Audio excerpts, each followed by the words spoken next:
영혼이 사라져버리셨 바오로 사도가 그 얘기를 적었습니다. 말고는 저를 버리고 떠났습니다. 네. 아마도 그렇게 생각이 들어요. 귀하게 자란 말고 아시죠? 말고의 그 다락방에서 성령 강림 사건이 일어났다고 또 교회가 그렇게 얘기하잖아요. 그렇죠? 그러니까 말고는 직접 사라지겠다. 나중에 다시 등장하게 해요. 누가 등장하냐면 이제 베드로 사도를 스승 삼아서 다니기 시작합니다. 그래서 마르코에게는 바오로와 베드로의 영향이 다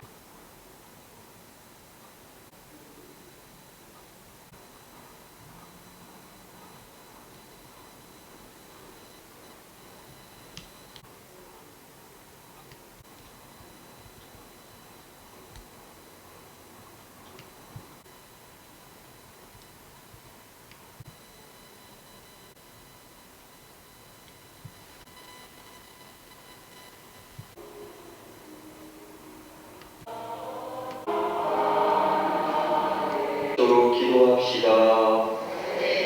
하나님이시여 저희 주님께서 여러분과 함께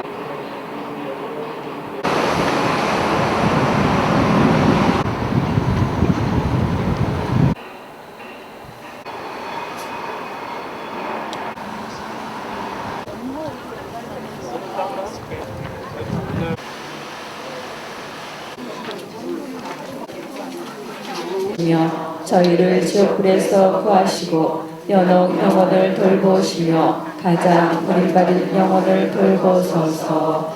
나머지 성학교 세 번째 교육으로 우리 오늘 강의는 주교회 총장이시였던 김종수 사도연 신부님께서 전례와 성체성사라는 주제로 강의가 준비되어 있습니다.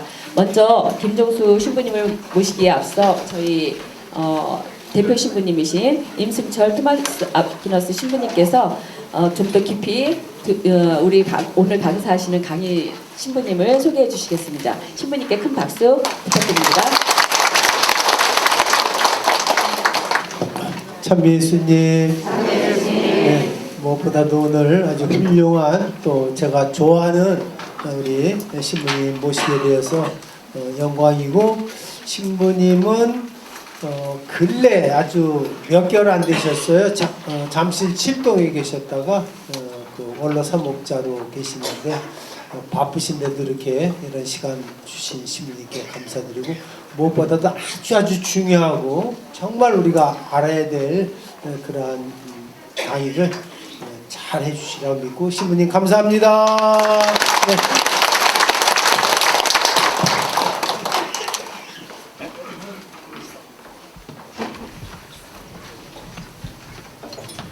앉아서 해라고 이렇게 편하게 해놨나 봐요. 앉아서 하겠습니다. 네. 요즘엔 많은 신부님들은 화면으로 PPT를 쏘는데 그거를 해봤더니 마이크가 안 들어왔어요. 들어와 있는데. 그러니까 화면을 쏘아 보니까 그것만 보느라고 저를 안 보더라고요. 그래서 여기 강의하고 나갔는데도 저를 보고 누군지 몰라. 그러니까 이게 좀 서서 해야 더 잘 보일 텐데, 머리 서서도 목소리만 들어도 뭐 되죠. 네, 지금 우리 임수철 신부님이 저를 소개했는데 지난 8월 말에 제가 은퇴했습니다. 사제 생활 42년 반 만에. 제가 젊어 보입니까? 네. 뭐 70 조금 넘었으니까 젊죠. 70 이제 70이니까 뭐 70 넘었으니까 젊은 거죠.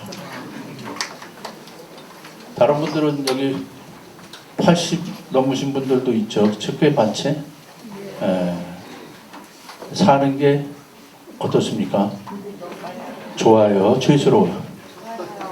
사는 게 죄죠. 이러잖아요. 그게 저도 젊을 때는, 더 젊을 때는, 지금도 젊습니다만 더 젊을 때는 이 노인네들이 고열실에 들어와 가지고 사는 게 죄죠. 그러면 왜 살아요? 그럼 막 이랬어요. 그런데 이해를 하게 됐어요. 저도 이제 조금씩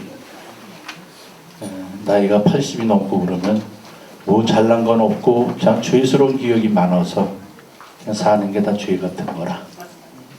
그게 참된 고백인 줄을 이제서야 알게 됐어요. 젊은 때는 그게 뭐 장난해나 근데 뭐 살고 해서 물어봤어요. 왜 살아? 뭐 이러고 그랬는데 저는 그 본당 신부를 별로 안 해가지고 그래서 더더욱 그런 데 대한 이해가 좀 부족합니다만은 주로 본당 신부 제가 42년 본당 하다 사제로서 살아오면서 본당이라고는 딱 9년 해봤거든요. 아까도 한 분이 저는 시작 전에 저를 찾아왔는데 제가 처음으로 본당 신부했던 로마에서 돌아와가지고 역생활에서 돌아와서 처음 한창 아직 30대 때 공덕동에서 본당 신부를 했었는데 지금은 뭐 공덕동이 굉장히 큰 동네가 되어 있습니다만 옛날에 마포 공덕동은 어디 차를 댈 수가 없는 그런 동네였습니다. 골목 돌아다니느라고 뺑뺑. 지금은 워낙 그냥 공덕동 사거리가 어떤 동네인지 강북의 오거리, 공덕동 오거리가 강북의 강남이라고 하는 하여튼 대단한 데가 되었습니다. 그런 거 뭐 미리 좀 보기는 했습니다만 그 땅도 사서 작은 본당인데도 땅도 사서 본당도 하나 분과하고 그랬으니까. 그리고서는 이제 은퇴 제가 또 주교회에 10년 로마에서 10년 뭐 이러고 다시 들어와서 학교에서 65세면은 교육부 정년이거든요. 교수들은 그래서 또 정년하고 그냥 은퇴하려고 했더니 그냥 그래도 말년에 본당 신부도 안 해봤는데 한 번은 본당 신부를 해야 그래도 신자들도 좀 사귀고 그리고 노후도 좀 마련할 수 있지 않겠냐. 그래서 5년 본당 신부를 또 하고 이제 지난 8월 말에 교구 공무는 27일자로 해서 본당을 떠나서 지금은 성북동에 최양옥관이라고 은퇴 신부님들이 사는 집이 한 채 있는데 몇 군데가 있습니다만 그곳에 살고 있습니다. 그것이 아마 법적으로는 양로원일 거예요. 아마. 수녀님이 관장이고 그랬는데 원장이.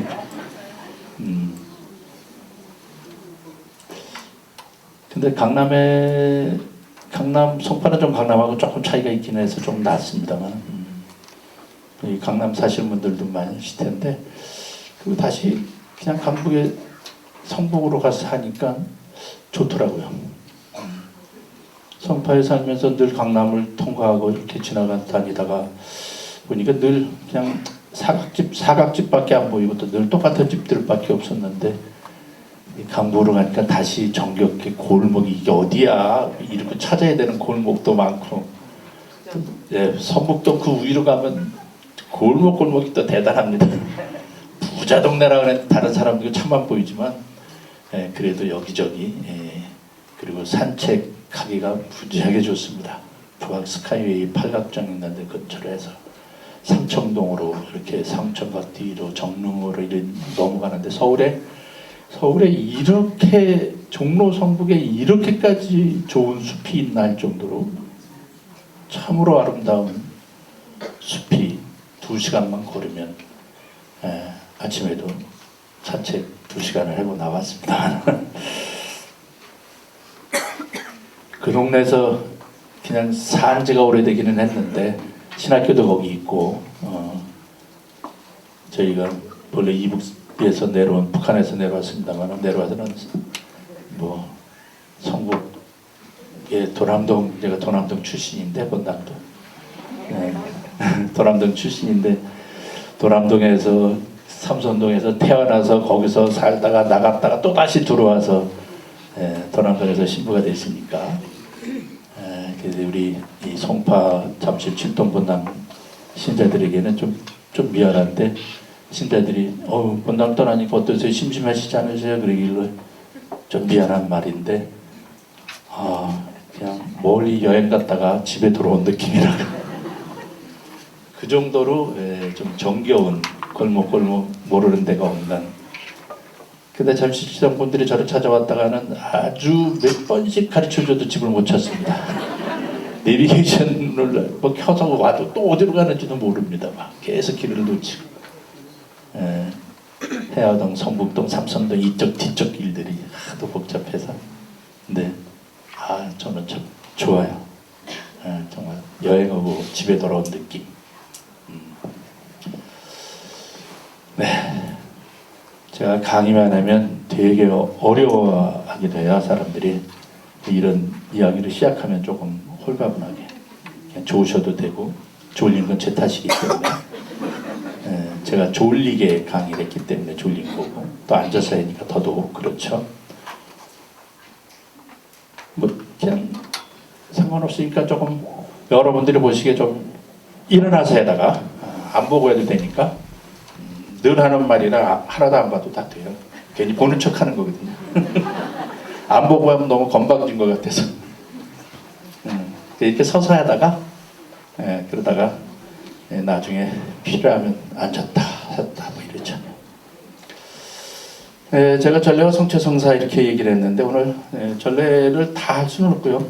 전례가 무엇인지를 얘기하기 위해서 잠깐 그랬던 것인데 성체성사 하고 미사거행에 관한 거 여러분들이 미사첨례를 하면서 성체조배를 늘 하시는 분들인데 그래서 이 성체조배하고의 연결해서 두 번째 시간 첫 번째 시간에는 예수님이 세우셔서 성체성사를 세우신 이야기에서 시작해서 초대교회가 어떻게 성체성사를 거행했는지 그리고 바로 현행 미사거행에 하나하나를 다 말씀드리진 않겠습니다만 우리 지금 현행 미사거행에서 중요한 부분을 좀 따로 설명을 드리고 그 다음에 성체 공개에 관한 훈령, 교황청이 발표한 훈령을 중심으로 해서 여러분들에게 말씀을 드리겠습니다. 이 강의는 제가 한 10년 전쯤이라고 생각을 하는데 10년까지는 안 됐나 모르겠네. 이 지속적인 성체조배에서 제가 이 똑같은 강의를 한 적이 있어요. 그래가지고 그 강의록을 그냥 다 드렸기 때문에 찾아보시면 강의록도 보실 수 있으리라고 생각을 합니다. 근데 2시간 동안에 다 하고 싶은 얘기를 다 할 수는 없죠. 일부분이지만 강의록에는 전체가 담겨 있습니다. 읽어봐도 그냥 별로 잘 모르거든요.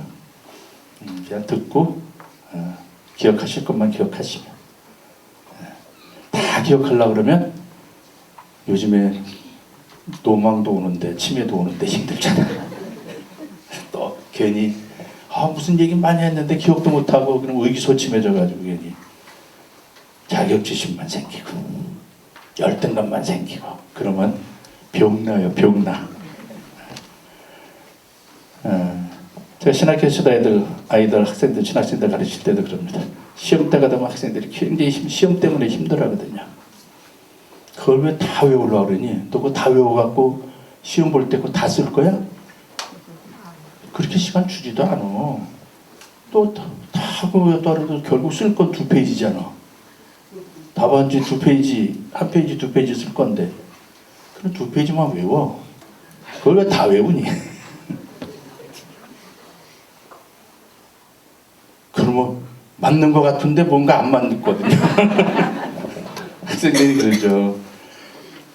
아니 근데 뭐가 나오는 줄 알아야 2페이지만 외우죠. 그러죠. 또 이제 문제는 내가 미리 준다. 미리 가르쳐 준다.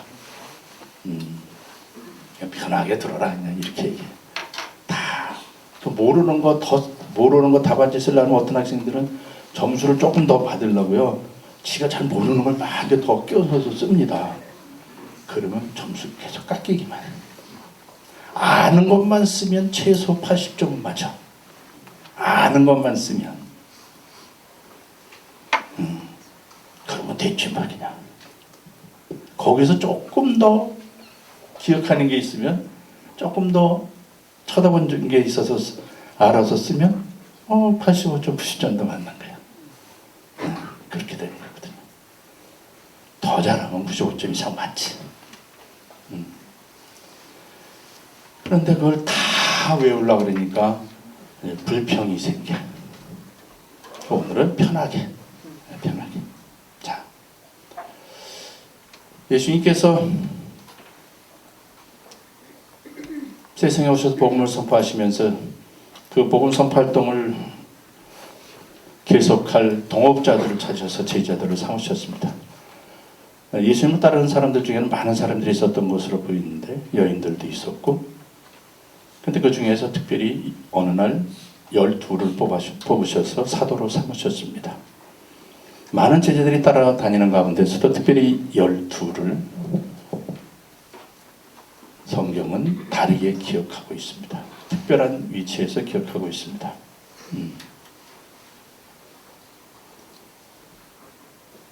그런데 마지막 예수님의 활동 전체는 상당히 성공적인 모습을 보이는 것 같았는데도 때로는 많은 반대를 받으면서 결국은 사람들의 눈에는 실패한 것으로 끝나고 말았습니다. 그분이 그냥 십자가에 달려 목숨을 잃었어. 그것으로 그냥 끝났어. 그래서 다 제자들도 도망가고 숨고 막. 예수님의 십자가 밑에는 있었던 사람이라고는 제자들, 특별히 사도들 가운데 요한 그리고 마리아만 있었어. 예수님의 어머니 마리아, 막달라 여자 마리아, 누구의 아내 마리아만 있었어. 세 마리아만 있었어. 마리아만 있었어. 네, 막달라 여자 마리아 이렇게. 다 마리아야. 그 여인들은 예수님 활동, 예수님과 사도들의 활동에 적극적으로 자기 재산을 바치면서 도왔던 그런 여인들이었죠. 여기도 이렇게 여인들이 주로 움직이잖아요. 전 본당 신방에서 몰랐는데 본당에 가봤더니 여성 총구역장이 대빵이더라고. 언제부터 이렇게 됐어? 우리 동창들한테 물어봤더니 야, 왜 옛날부터 그래? 옛날부터 그랬어? 옛날에 내가 언제 본당 신부 해봤지?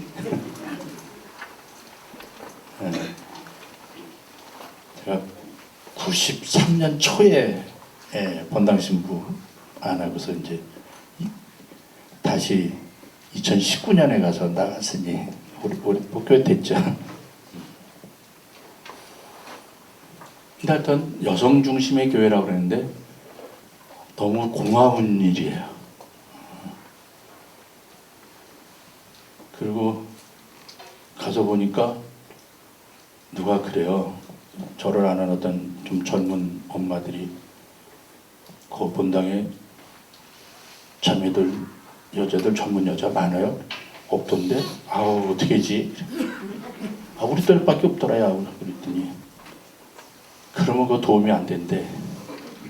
제가 지금 70이면 나도 70, 너도 70, 우리 맨 70밖에 없어. 본당에 미사쯤내 나오는 사람이 다 70세 이상이야. 다 저 같아. 그리고 60세 이상이 70%, 65세 이상이 60%, 70세 이상이 60%, 뭐 이래 있거든요. 그러면 이제 나중에 은퇴한 뒤에도 노후를 좀 준비를 잘해야 했는데, 노후는 뭐 내가 지금은 움직이죠. 전 산에도 갔다 왔잖아요. 제가 80이 돼서 별로 좀 자유롭게 움직이지 85세가 돼서 잘 이렇게 움직이지 못하면 한 50대가 와가지고 님 커피 타줄까요? 이래야 되는데 85세 할머니 와서 커피 있어 이러고 쫓아오면은 그거 뭐 내가 할게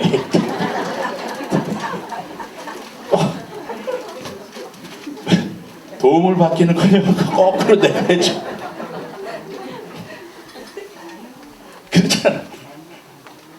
그러니까 이 본당에 갔는데 은퇴하는 사람 70세가 70세가 은퇴할 때 이 50대하고 많이 사귀어야 그래도 80 넘으면 60이 돼서 내가 할까? 다 와도 해주지 그랬는데 이거 똑같이 이러면서 이 사람 뭘 해 이렇게. 근데 그냥 그런 사람들만 보다가 그냥 은퇴하고 나왔어요. 여기도 잠시 출동 사람이 앉아 있죠. 지금도 젊은 사람이 앉아 있었죠. 다행인데. 하여튼 뭐 그래. 이게 뭐 노후라는 것도 뭐 그렇고. 근데 하여튼 그래도 어디 가면 이렇게 젊은 사람이 없어도 할머니들이라도 이렇게 열심히 한 거 보면서 사람들은 깜짝 놀라요. 외국의 어떤 신부나 주교님들이 저를 찾아오는 경우도 있고 그래서 그 잠시 시동에도 이제 저 아프리카 주교님이 저를 찾아왔는데 가서 안나회 그래가지고 이제 갔어. 그랬더니 안나회 보통 연령이 몇 세 이상인가? 네, 근데 거기에 93세 된 할머니 이런 분들이 그냥 정정한 거야 막.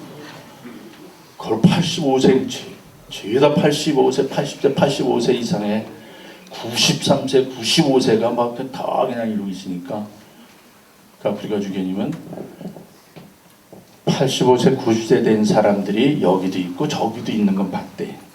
근데 한 자리에 이렇게 많은 거는 생전 처음 생전 처음 본 거예요. 오늘도 이거 봐. 이런 거 생전 처음 보잖아요. 멋진 거다 이게.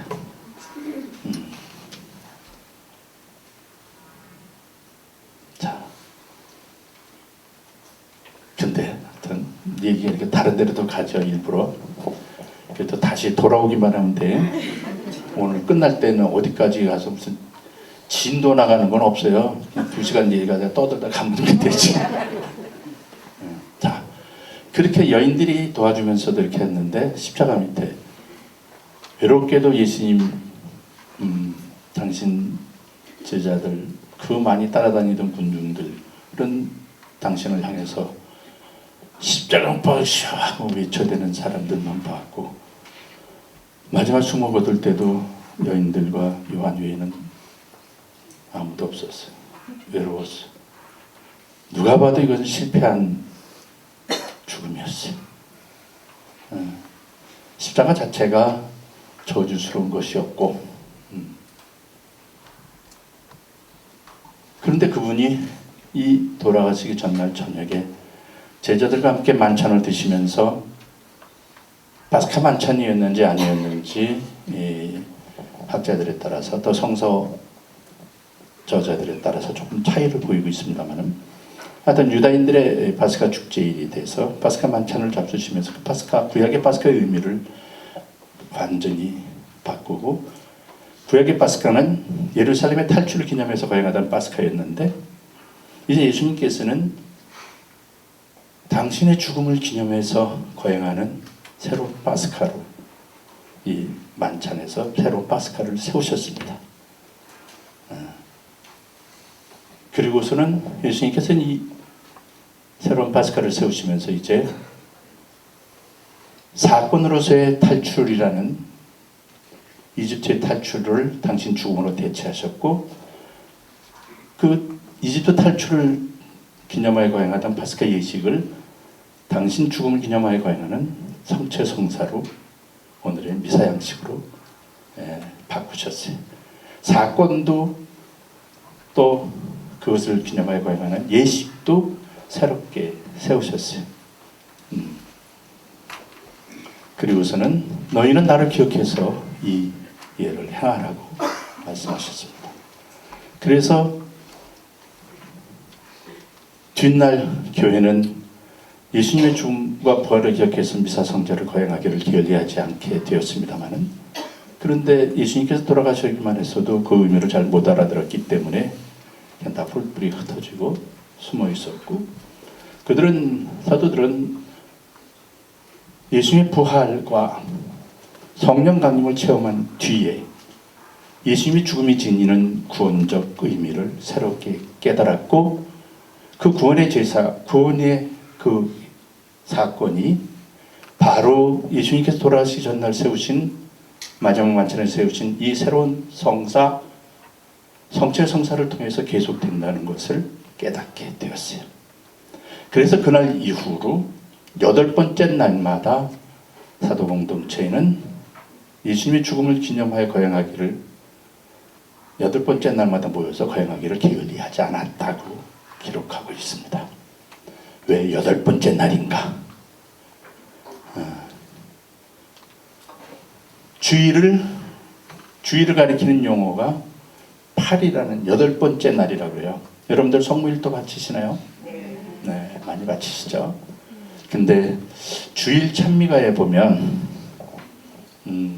근데 아침 찬미가에는 그 내용이 없었는데 독서의 기도 찬미가 때 보면 8번째 날이라는 표현이 나옵니다. 성무일도로 바치시다 보면 주일을 8번째 날이라고 이렇게 하는 걸 볼 수가 있어요. 그래서 사도 공동체가 8번째 날마다 모여서 미사를 거행하면서 예수님의 죽음과 부활을 기억했다. 이런 것을 확인하게 되죠. 본래 성경에서 그렇습니다만 주일은 주간 첫째 날이라고 얘기하죠. 주간 첫째 날이고 태양의 날이잖아요. 썬데이잖아. 태양의 날. 먼데이는 월요일, 달의 날. 이런 거죠. 이 행성의 날들이죠.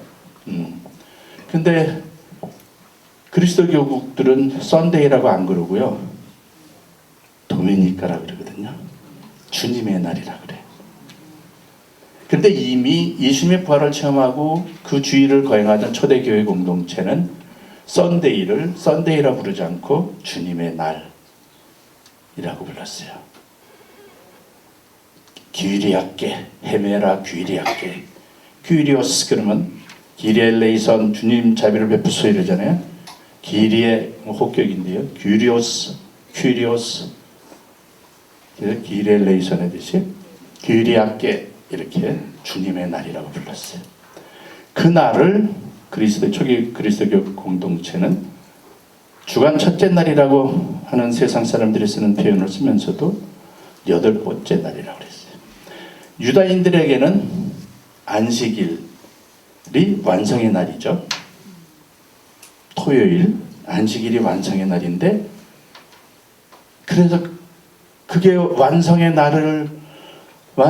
날인데 예수님이 주일에 부활하셔서 주님의 날이 일요일이 주님의 날이 되면서 완성의 날을 바꿔야 되잖아요. 그대로 토요일에 완성의 의미를 줄 수가 없잖아.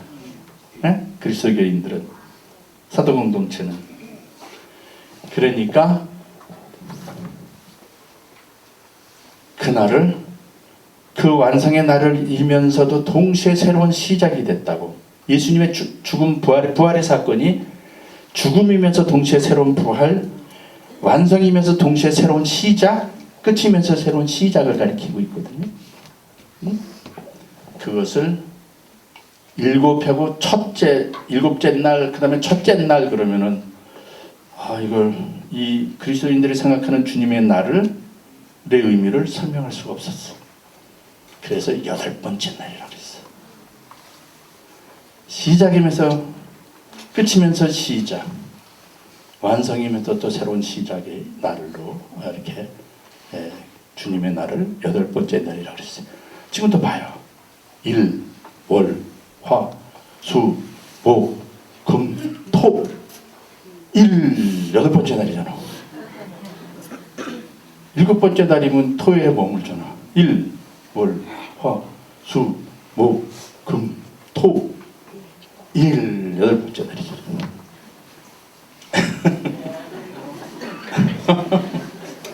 속는 것 같죠?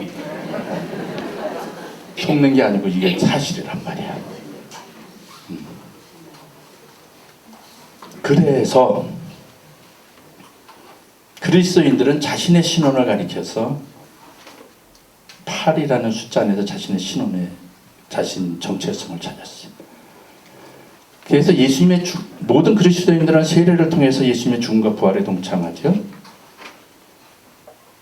그 예수님의 세례를 통해서 예수님의 죽음과 부활에 동참해. 그게 파리야. 그러면 세례를 가리키는 세례를 거행하는 그 장소를 세례의 당을 그래서 초대교회는 늘 팔각형으로 만들었어요. 그 팔각형의 집에서 팔각형의 세례대에서 세례를 받고 새롭게 태어나는 거야. 죽음에서 새롭게. 세례는 새롭게 태어나는 것만이 아니라 그리스도의 죽음에 죽고 부활하는 것이다. 죄에 죽고 다시 그리스도의 생명으로 살아나는 것입니다. 그래서 침수 세례할 때, 침례할 때도 3번 물에 잠그는데 지금은 머리에 물을 붓죠, 3번. 근데 예수세는 머리에 물을 부라고 써 있는데 우리 신부님들은 주로 여기 이마에만 부어.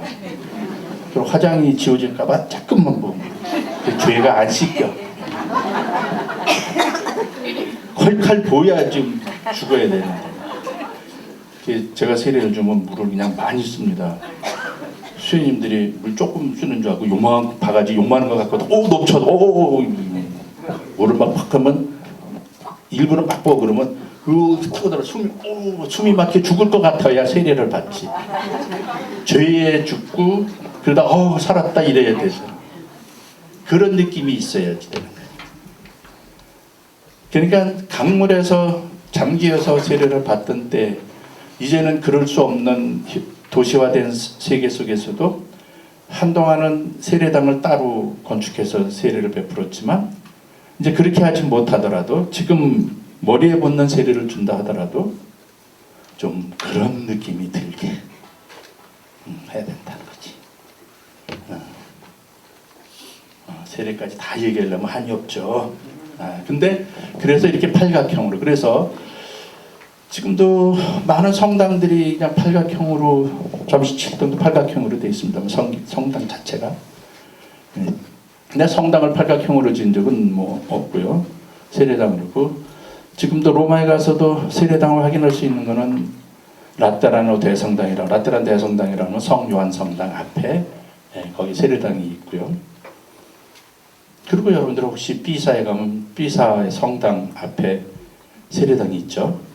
그거는 바깥에서 보면 둥글게 돼 있는데 안에 들어가면 세례당이 팔각형으로 돼 있어요. 피렌체라는 곳에 가도 팔각형으로 돼 있습니다. 안에나 밖이나 이렇게. 그래서 그래서 그리스도인들 국가 이탈리아나 프랑스, 이탈리아도 우리는 달력이 어떻게 해요? 일요일에서 시작하잖아요. 아니지, 맞지? 일요일에서 시작해. 주간 첫날이라고. 그리고 토요일 끝나잖아. 이탈리아는 월요일에서 시작해. 그래서 주님의 날이 완성의 날, 마지막 날이야. 완성의 날이야. 옆에서 누가 저보러 이렇게 달력을 보면 제가 보고 있으면요. 요일이 왜 달라요? 저는 월요일에 시작해서 토요일에 완성되거든요. 달력이. 이거는 저는 이탈리아 쓰던 전화기가 돼서 그냥 이탈리아 달력이 그냥 달력을 써서 저는 월요일에 시작하고 주님의 날은 완성의 날로 마지막에 있습니다. 번당 달력도 그렇게 해볼까 그랬는데 못했어. 자, 그렇게 해서 8번째 날마다 모였어요. 그 8번째 날마다 모였다는 것을 성경 안에서도 찾아볼 수 있는데요. 성경은 예수님께서 말씀하신 것을 쫓아다니면서 녹음했다가 아니면 기자들처럼 그 자리 쫓아다니면서 했다 속기를 했다가 모았다가 어느 날 책으로 묶은 게 아니죠. 그냥 예수님 따라다니면서 다 그냥 언제나 여기저기서 들었어요. 예수님 말씀을. 그리고 뭐 잊어버리기도 했고 뭐 여러 가지. 근데 이제 예수님의 부활과 죽음과 부활을 체험하고 성령 강림을 체험하는데 복음을 선포하러 사람들한테 예수님이 누구신지를 얘기하고 선포하고 이러다 보니까 서록서록 예수님 말씀이 떠올랐어. 이걸 두고 예수님께서 너희는 성령께서 오시면 너희에게 내가 한 말을 다 가르쳐 주실 거라고 그러시더니 이 얘기였구나를 알게 되지. 자, 이제 아까 말씀드렸어요. 예수님을 기억해서 그분의 죽음을 기억해서 성체성사를 빵을 쪼개어 나누기 위해서 사람들이 8번째 날마다 모였어요. 그랬다는 기록을 우리는 얼마든지 볼 수 있고, 또 8번째 날마다 모였다는 것은 토마스 사도가 예수님이 부활하셨을 때 첫 번째 부활하신 데 제자들이 다 맞는데 토마스 사도는 없었잖아요. 근데 며칠 뒤에 제자들이 다시 모였다고 그래? 8회 뒤에. 8회 뒤에 제자들이 다시 모였을 때에 예수님께서 또 거기에 부활하신 예수님이 나타나셨어요. 이거는 사도들이 8번째 날마다 모였다는 것을 말하고 있어요. 예수님의 죽음을 기억해서 빵을 쪼개나 성체성사 미사를 거행하기 위해서 모였다는 거지요. 근데 성경 안에서 이미 예수님의 입에 담아 표현할 수가 없어요. 근데 그때 이미 거행하고 있는 관습들, 그때마다 기억해가지고 다시 사람들에게 얘기하면서 나중에 가서 기록이 돼서 하게 이제 성경이 쓰이게 되는데 좀 이따 또 다시 말씀드릴게요. 그런데 그러니까 뭐 예수님이 부활을 경축하기 위해서 우리가 다시 8회 뒤에 다시 모였을 때 이렇게 쓸 수가 없지. 그러나 제자 공동체는 이미 예수님의 명을 따라서 빵을 쪼개 나누기 위해서 예수님의 죽음과 부활을 기념하기 위해서 8번째 날마다 모였다는 것을, 그 부활 사건은 예수님의 부활하신 예수님이 제자들 앞에 나타나신 사건은 이것은 그것을 은근히 애들러서 암시하고 있어요. 그래서 예수님의 죽음과 부활을 경축하기 위해서 주일에 모인 주님의 이 주일에 모인 회중 신자들의 모임, 주일 집회에 부활하신 예수님이 언제나 현존하신다고. 그때 제자들에게 주일 집회에 오셨던 것처럼 주일에 당신을 기억해서 거행하는 이 성찬의 제사에 주님께서 오셔서 현존하신다는 것을 그 토마스에게 나타나신 부활하신 주님의 이야기는 간접적으로 우리에게 증언하고 있어요. 처음 들었지.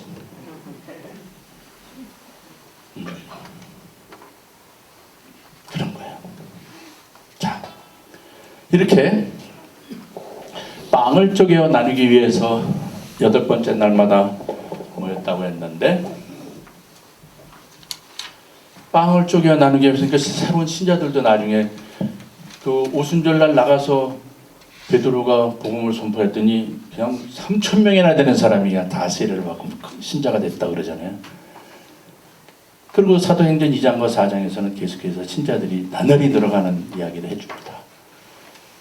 그러니까 이제 사도 공동체가 흩어져서 다른 지방에도 가서 복음도 선포하고 뭐 이런 활동들을 보이고 있지만,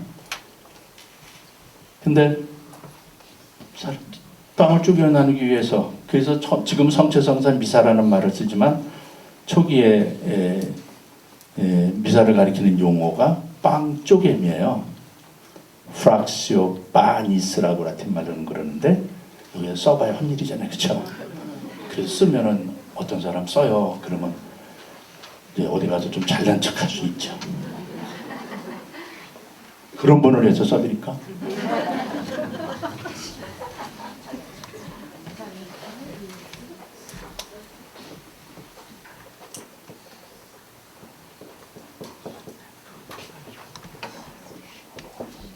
빵이거든요. 요즘에는 그 이탈리아 식당이 무지하게 많아져가지고 빵 파스타라고 빠네 파스타 이렇게 하는 데들이 있어요.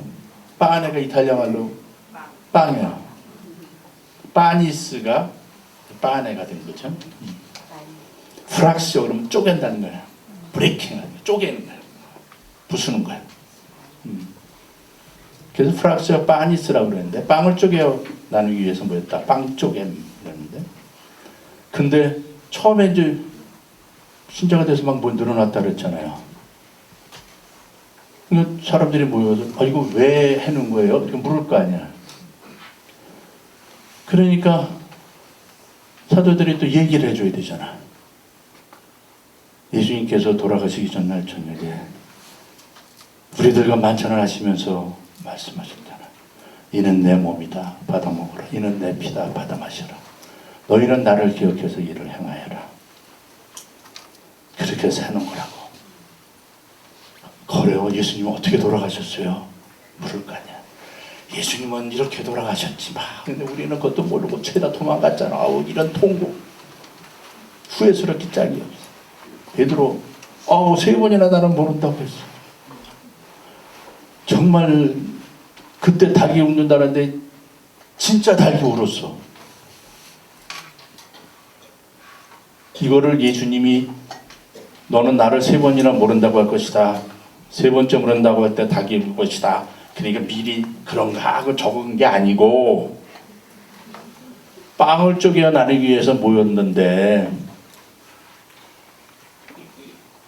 예수님하고 지낼 때 무슨 일이 있어가지고 어떻게 된 건지를 얘기하다가 보니까 그 얘기를 하게 된 거지. 그래서 나중에 성경이 나중에 쓰입니다. 그래서 예수님의 죽음을 기념해서 죽음을 기억해서 이를 행하라고 말씀하셨지. 이 식을 행하라고. 그래서 오늘 우리는 빵을 쪼개어 나누는 것이다. 그래서 주님 죽음의 기념이에요. 성체성사 미사는 주님 죽음의 기념제사야. 기념제. 그러니까 주님의 죽음에 관한 이야기를 또 길게 얘기하죠. 그러니까 주님의 순환에 관해서 얘기하게 돼 있죠. 순환을 얘기를 계속해. 또 하고 그러니까 제일 먼저 주님의 순환기가 딱 틀이 박힌 이야기로 형성이 되죠. 그러니까 성경에서 제일 먼저 딱 그 단위가 형성되는 성경 단락이 주님의 순환기예요. 순환기. 그러니까 신자들이 또 오고 새로 오고 그러면 그렇죠 하면서 이제 성체성사의 의미도 깨우치고 그래서 주님 순환의 기념제라는 것도 알게 됐는데 아니 예수님은 죽은 거 말고는 뭐 한 거 없어요? 그럴 거 아니에요. 그러니까 왜? 오늘날은 저 언덕 갈릴리하면서 저 위에 있잖아. 그거 가봤죠? 진복선언의 언덕. 거기 있잖아. 아침부터 사람들이 그 예수님 말씀 들을 신자들한테 사람들이 그냥 예수님 말씀 들으려고 많이 모였는데 이 사람들이 저녁 때가 되다 한다는 거야. 그래서 예수님께서 빵을 거기에 가지고 있던 빵을 물고기 2마리와 빵 5개를 가지고 하늘에 감사를 드리신 다음 제자들에게 나눠주라고 말씀하셨어. 우리가 계속 나눠주는데도 이게 뭐 계속 빵이 안 없어도 계속 나오는 거야. 이거 다 먹고도 장정마도 5,000명이나 먹었는데 또 남았잖아. 12광줄이나 남았잖아. 그런 일이 있었어요. 지난주에 쟤 안 왔어요. 그 얘기 좀 다시 해주세요. 빵 얘기 좀. 그러니까 그렇지 또 새로운 사람이 많이 왔어. 신자가. 그러니까 그 얘기를 또 계속 하는 거지. 빵 얘기를. 그러니까 이제 빵 얘기도 언제나 누가 들어도 다 이런 얘기가 되죠. 빵 얘기도. 이제 그럼 빵 얘기 말고 다른 건 없어? 에이 또 있지. 야 이걸 종이에다가 다 기록하자는 말이야. 세상에 종이 다 갖다 와도 다 기록할 수가 없어. 요한복음서가 우리에게 전해지고 있듯이 우리가 정말 필요하고 뭐 하자고 생각한 것만 이렇게 골라서 적은 거야. 루카복음서도 자기 복음서를 시작하면서 왜 이걸 수집해서 이렇게 한 권의 책으로 만들게 되었는지 얘기하잖아요. 사도행전에서 똑같이 또 얘기하고 있고, 어떤 날은 그 가파르나움에 예수님 집 있잖아. 그 이제 베드로 집이라고도 그러고 뭐 하여튼 뭐 그래. 근데 가파르나움 그냥 내가 그때 사람들이 막 했는데 아침부터 얼마나 사람들이 모여드는지 금방 방은 딱 꽉 찼고 마당에도 사람들이 많고 예수님 방에서 말씀하시는데 갑자기 천장이 뭐 시끄럽더니 천장이 뜯기더니 뭐 그냥 들것에다가 중풍병자를 내려보냈잖아. 우리도 깜짝 놀랐지. 이게 무슨 짓이냐 도대체 예수님 말씀하시는데 이거 무슨 일이 일어날 거지? 놀라고. 근데 예수님께서 너는 죄를 용서받았다. 일어나 짐승을 걷어가지고 가라. 중풍병자가 그냥 일어나서 가지고 갔잖아. 그런 놀라운 일이.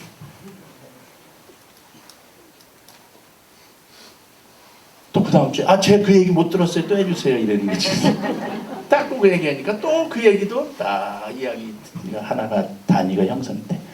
이렇게 많은 성경에 지금 있는 많은 이야기들이 앞에 빵을 쪼개어 나누기 위해서 모인 이 공동체에서 예수님이 하신 일들, 죽음과 부활에 관해서 처음에 얘기했지만 그 다음에는 예수님께서 하신 일들을 계속해서 거기 모인 사람들에게 이야기를 해주게 되지요. 그러다 보니까 예수님이 하신 일들의 이야기가 단위가 다 전부 형성이 되는 거야. 근데 나중에 이제 사도들도 죽게 되고 막 이러잖아요. 이거 좀 책으로 묶어야지. 그래서 누가복음서 시작에서 이야기하듯이 그런 시도를 한 사람들이 많이 있었는데 나도 테오필로님에게 이걸 전해드립니다 하면서 예수님이 하신 일들을 전부 기록해서 나오죠.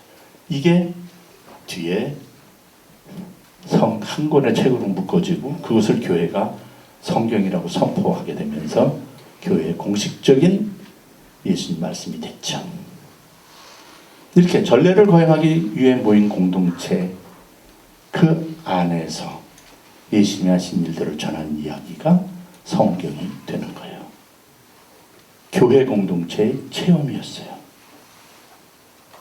다 이미 경험한 일이었어요. 근데 그 중풍병자를 고치신 이야기에서는 놀라운 걸 보게 되죠. 그 제자들의 반응, 제자들도 그러고 거기에 그 기적을 본 사람들의 반응을 전하고 있는데 예수님이 내가 죄를 용서하는 권한이 이제 죄를 용서한다고 그랬더니 거기에 율법학자들과 바리새인들이 막 따지잖아요. 사람이 어떻게 죄를 용서할 수 있단 말이냐 그러고 막 항의하죠. 예수님께 반발하죠. 하느님만이 용서할 수 있는데 근데 내가 사람의 아들이 땅에서 죄를 용서하는 권한이 있다는 것을 보여주마. 이건 대단한 놀라운 일이 하느님만이 하실 수 있는 일이에요. 모든 유다인은 가지고 있는 개념은 하느님만이 용서할 수 있는 권한이야. 응? 그런데 땅에서 죄를 용서하는 죄가 용서를 받는 것을 보게 됐어. 예수님께서 땅에서 죄를 용서하는 권한이 있다는 것을 내가 보여주마 했는데 이 사람이 벌떡 일어나서 갔거든. 죄를 용서받고서 중풍에서 치유를 받아서 갔어. 그래서 거기에 있던 사람들은 사람의 아들에게 이런 권한이 있다는 것을 보고서는 모두 놀라서 하나님을 찬양합니다. 그런데 이 이야기를 훨씬 뒤에 또 많은 경험을 한 뒤에 이 이야기를 전하고 있는 마태복음서의 저자는 사람의 아들에게 그런 권한이 있다는 것을 이제 확인하게 마르코에서는 봤는데 마태복음서의 9장에서는 9장 8절 사람들에게 이런 권한을 주시는 하느님을 찬양하였다라고 그래요. 교회가 이미 사도들이 예수님의 권한을 받아서 예수님의 죄를 용서하는 권한을 받아서 이 다른 사람들의 죄를 용서하기 시작했다는 거지요. 이미 교회가 예수님의 권한을 받아서 죄를 용서하고 있었다는 것을 보여주고 있어요. 그래서 군중의 반응에서 예수님에게 그런 권한이 있다는 것을 보고 놀라는데 멈추질 않고 사람들에게 그런 권한을 주신 하나님을 찬양하였다. 그러면 잘 기억을 못할까봐 제가 성경으로 읽어드려야지.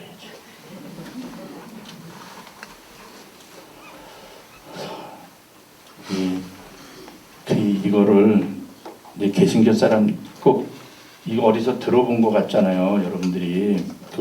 아니 무슨 땅에서 사람들이 죄를 용서할 수 있단 말이냐? 그 천주교는 뭐 하느님만이 용서하는 걸 사람이 용서한다고 그래? 이러잖아요. 그 성경에서 어디서 듣던 얘기잖아. 바로 중풍병자 고치실 때 유다인들이 하던 이야기예요. 그런 거에 걱정하지 마세요. 성경이 이미 교회가 용서하고 있었다는 것을 보여줘요. 그는 일어나 집으로 갔다. 이 일을 보고 군중은 두려워하며 사람들에게 그러한 권한을 주신 하느님을 찬양하였다. 마태오 9장 8절.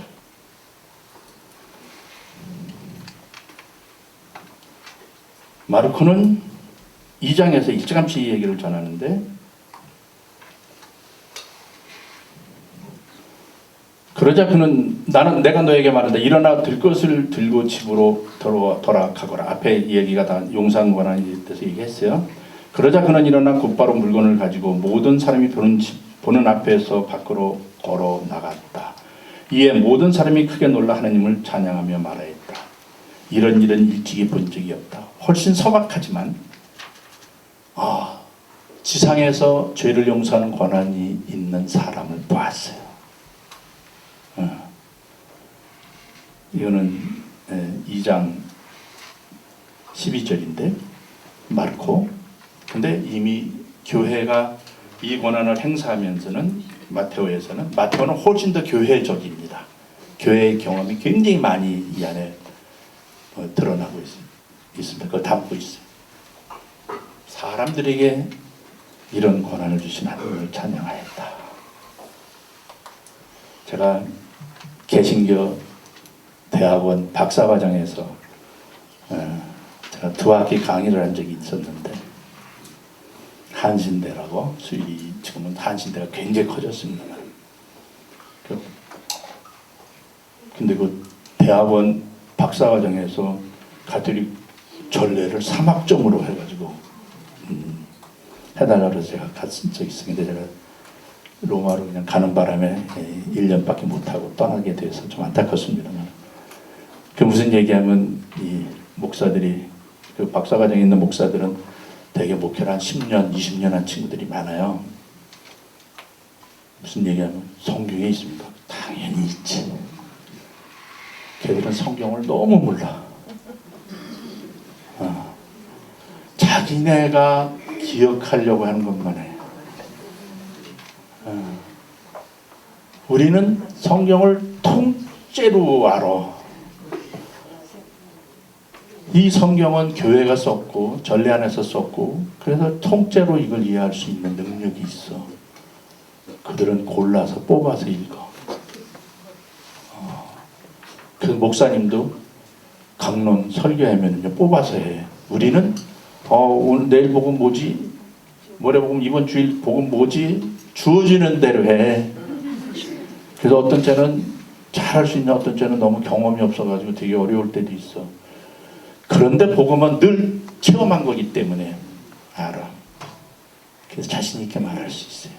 근데 많은 신부님들이 자기 체험이 적으니까 예수님도 이건 말씀하셨을 때 제자들이 잘 몰랐어요. 그냥 저도 잘 모르겠어요. 여러분도 그냥 알아서 하세요. 그러면 안 되지. 체험한 거야. 체험한 거. 제자들이. 가난한 사람은 행복합니다. 이게 믿어져요? 그러지. 아니, 정말 가난한 사람 내게는 이것이 복음이었어요. 아무도 안 해주는 이야기였잖아요. 가난은 불행인 줄 알았잖아.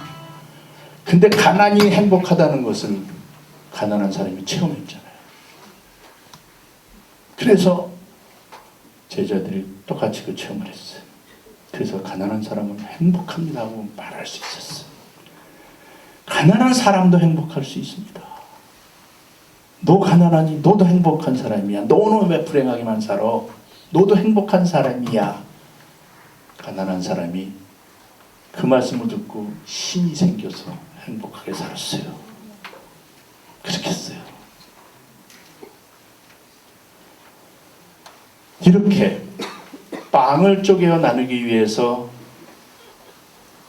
제자 공동, 사도 공동체가 모였고 신자들이 모여서 예수님이 하신 일들을 듣고 또 빵을 쪼개어서 보면서 예수님의 죽음과 부활을 기억했어요. 이 빵을 쪼개 나누는 것을 우리가 지금은 성찬의 전례, 성찬전례라고 그러죠. 아까 예수님 말씀을 하는 건 뭐라고 그래요? 그것이 매번 이제 예수님에 대한 기억을 세월이 더 지나면서는 사도들이 자기 경험들을 얘기했는데 그 다음에 교회가 더 발전해서 많은 수가 된 뒤에는 이제 예수님이 하신 일들을 사도들의 기억을 들었다 이랬는데 이젠 성경으로 읽게 됐죠. 그래서 그것을 뒤에 교회는 말씀 전례라고 하게 됐어. 그래서 미사 전례는 성찬 전례와 말씀 전례로 처음부터 그렇게 거행했어요. 그러니까 아까 한신대 박사과정의 그 목사들이 신부님 언제부터 성찬 빵을 쪼개었습니까? 아니 이런 바보 같은 사람들. 빵을 쪼개어 나누기 위해서 모였다가 예수님 말씀을 들었는데 얘들은 빵을 안 쪼개니까 예수님 말씀만 맨날 말씀만 하잖아요. 성경만 읽고 성경도 다 읽나? 쪽 뽑아서 막 이러고서 얘기하니까 빵은 언제부터 쪼개 나눴나요? 이제. 그게 더 먼저고 말씀을 뒤에 그 설명하느라고 예수님 얘기를 했다. 이런 기록을 쭉 왔겠지만 성경이 이미 암시하고 있지만 실제로 그렇게 교회가 거행하고 있었다는 것을 유스티노 교회론 교보학에서 처음으로 다루게 되는 사람이면 유스티노의 그 호교론이라는 교회를 옹호하는 책자를 이제 호교론 1, 2 이렇게 이제 우리가 나눠서 보게 되는데 거기에 65장, 6장 여기에 이제 주일 성찬절례, 성찬 성사 미사를 거행하기 위해서 사람들이 모이는 이야기를 쭉 쓰고 있는데요. 2세기 중엽의 작품인데 이미 오늘과 거의 같은 형태로 미사를 거행하고 있었다는 걸 보게 돼요. 그 이전에 그때 처음으로 기록으로 남긴 거지. 그 이전에. 그리고 성경도 이미 바오로 사도 서간에서도 고린도전서 11장에서도 이 성체성사 거행에 관한 이야기를 상당히 자세하게 얘기를 하고 있죠. 그래서 전례 거행 안에서 성경도 생겨나는 거예요. 성경이 생겨나는 산실이었어. 전례 거행의 현장이. 좀 긴장돼서 계속 해야 될 것 같은데 그래도 긴장을 풀기 위해서 머리가 나쁘니까 좀 쉬었다가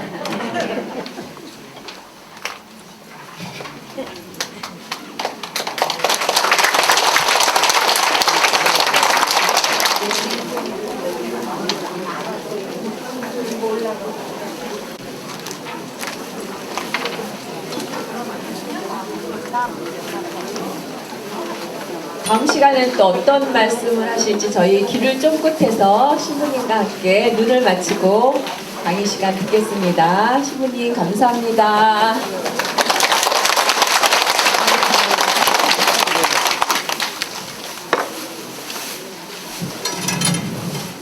박수는 끝날 때 이제 끝났다 그때만 그때만 박수 치는 건데 끝난 게 좋아가지고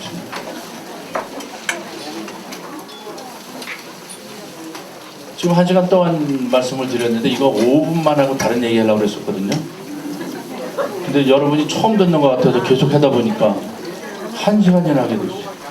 5분만 서론으로 얘기하고 다른 얘기 하려고 그랬는데, 근데 두 번째도 다른 얘기, 정상적인 얘기는 못하고 이런 얘기만 하다가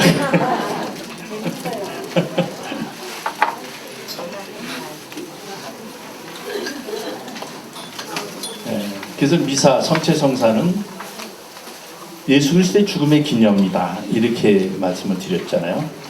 그러니까 죽음의 기념, 죽음은 근데 단순히 예수님의 죽음을 기억하는 데 멈추지 않고 그 죽음의, 십자가 죽음의 효과가 미사 성제, 성체 성사를 거행함으로써 그대로 지금 실현된다는 데에 또 다른 의미가 있습니다. 단순히 기억하는 거가 아니에요. 기억하고 감사드리면서 예수님 죽음, 십자가가 지금 여기에서 다시 일어나는 것처럼 주님 십자가의 제사의 효과를 그대로 미사에 참여하는 사람들이 받아 누리게 된다.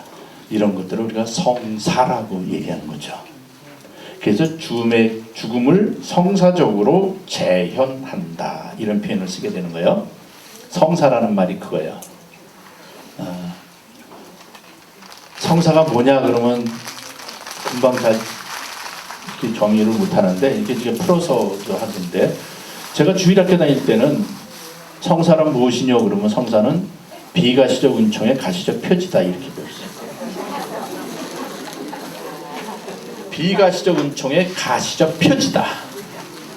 보이지 않는 은총을 눈으로 볼 수 있게 하는, 거행을 통해서 눈으로 볼 수 있도록 실현하는 행위이다, 이렇게.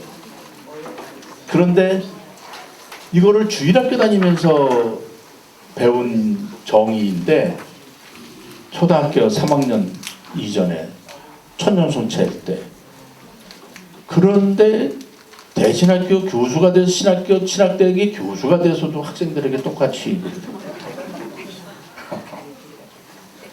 가르칠 때도 요즘 주일학교에서는 그런 거 어려워서 안 가르쳐요. 그래서 아는 게 한 개도 없어요. 뭘 믿어야 하는지도 몰라. 이해교육 시킨다는데 이해교육은 말고 무엇을 이해시키는 게 없어. 무엇을이 없어. 이해만 시켜? 뭘 이해시켰는데? 하나도 없어. 제가 초등학교 3학년에서 성사론 비가시적 은총의 가시적 표지다, 무슨 말이지? 그리고 계속 기억하면서 알게 된 거잖아요. 그걸 기억했기 때문에 지금은 더 자신 있게 설명도 할 수 있고. 그렇게 예수 그리스도의 죽음의 기념제, 죽음을 기억할 뿐만 아니라 성사로 재현함으로써 효과도 같은 효과를, 주님 십자가 제사의 효과를 받아들인다. 그럼 성체 성사뿐만 아니라 모든 성사의 거행이 그렇다라는 것이죠. 세례 성사를 통해서 어떤 일이 일어나는지, 모든 성사. 그래서 이제 그 모든 성사의 거행을 전례라고 말하는데요. 전례. 그래서 전례를 나중에 19세기 말에서 시작된 전례운동, 이런 것들을 통해서 전례를 더 연구하게 되면서 제2차 바티칸 공의회에서 전례를 이렇게 정의하게 돼요. 전례는 예수 그리스도의 사제직을 수행하는 것이다. 예수 그리스도의 사제직을 수행하는 것이다. 예수 그리스도께서 오신, 세상에 오셔서 하신 일들이 다 세상 구원이잖아요. 인간 구원. 그것을 한마디로 표현하면 사제직을 수행하신 거잖아요. 그 사제직을 지금 여기에서 시행하는 것, 실행하는 것, 그것을 전례라고 한다. 예수님께서 계속 오늘도 현존하시면서 또 계속 일하시면 좋은데, 예수님도 그러실 수가 없었어. 산이와 죽은 이들의 하느님, 이스라엘과 한국인의 하느님, 미국과 영국의 하느님 등이 되시기 위해서 하늘로 더 높은 곳으로 올라가셔서 모두의 하느님이 주님이 되셨어요. 모든 시대와 모든 공간을 뛰어넘는 주님이 되셨어요. 그러시고는 당신이 세상에 살아계실 때 하시던 모든 일들을 전례고행을 통해서 실행되도록 성사를 세우셨다. 아까도 그의 성사, 당신은 직접 죄를 내가 용서하는 권한이 있으면 보여주면 하고 죄를 용서해 주셨다. 너는 죄를 용서받았다 했지만 그 권한을 교회에 주심으로써 이제 교회의 사제를 통해서 죄를 용서하는 권한이 그의 성사를 통해서 행사되고, 그래서 오늘 이 지상에서 죄를 용서받을 수 있게 되었다. 예수님에게서만 일어났던 일이 오늘 교회 성사를 통해서 일어나고 있다는 것이지요.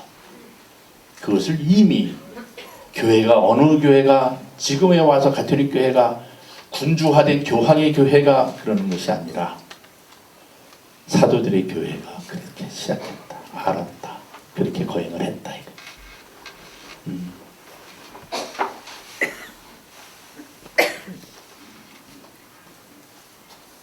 1500년대 이전에는 개신교가 없었잖아요. 그 이전은 왜 안 보려고 그래?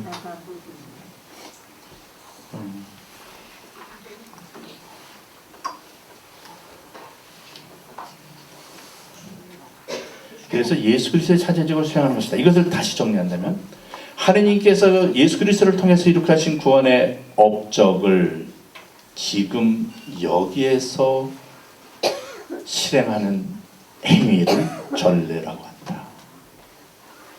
하느님께서 그리스도를, 예수 그리스도를 통해서 이룩하신 구원의 업적들, 구원의 사건들이 있지요. 그것을 지금 여기에 실행하는 행위를 전례라고 한다. 그러면 실행하려면 뭘 해야 돼요? 가만히 있으면 되는 게 아니고 어떤 동작과 말이 있어야 돼요. 응? 동작과 말씀이 있어요. 그래서 모든 그 동작과 말씀으로 행하는 이 행위를 우리가 예식이라고 말하는 거예요. 그래서 예식은 동작과 행위, 말씀으로 이루어져. 그 모든 동작들의 의미를 가지고 그것을 효과를 내게 하는 것은 말씀이에요. 말씀이 효력을 내게 해요. 이는 내 몸이다, 받아 먹어라. 이는 내 피다, 받아 마셔라. 이렇게 말해야 빵이 예수님의 살이 되고 포도주가 예수님의 피가 되는 거예요. 말씀이 효력을 내는 거예요. 모든 전례에는. 나는 성부와 성자와 성령의 이름으로 당신의 죄를 용서합니다. 이 말로써 그의 죄를 용서받아. 예수님께서 사제 안에서, 사제를 통해서 그 권한을 행사하시는 것이죠. 조금 우리말이 이거 번역을 안 돼가지고 참 유감인데요. 근데 전부 인격이라고 번역해서 잘 안 돼. 근데 자, 예수 그리스도께서 미사를 거행하시는데 예수님이 미사를 이제 사제가 거행하죠. 근데 그것은 예수님의 행위예요. 예수님께서 하시는 거야. 이 미사는 교회의 행위이면서도 교회 행위에 머물지 않고 그리스도의 행위예요. 그리스도께서 이루신 일이 교회의 성사 거행을 통해서 지금 다시 일어나는 거죠. 응? 그러니까 미사에 참여할 때마다 그리스도의 죽음의, 십자가 죽음의 사건이 여기서 실현되는 거란 말이에요. 그러니까 우리가 미사를 거행하는데 예수님께서 거행하신다. 그거를 좀 죄송합니다만 영어로 얘기를 해보면, 그러니까 이제 그 한국말로 하면 예수 그리스도께서는 사제의 인격을 통해서 당신의 미사를 오늘 여기에서 거행하신다. 이렇게 말해야 되는데 인격을 통해서 무슨 말이지? 이게 좀 어려워요.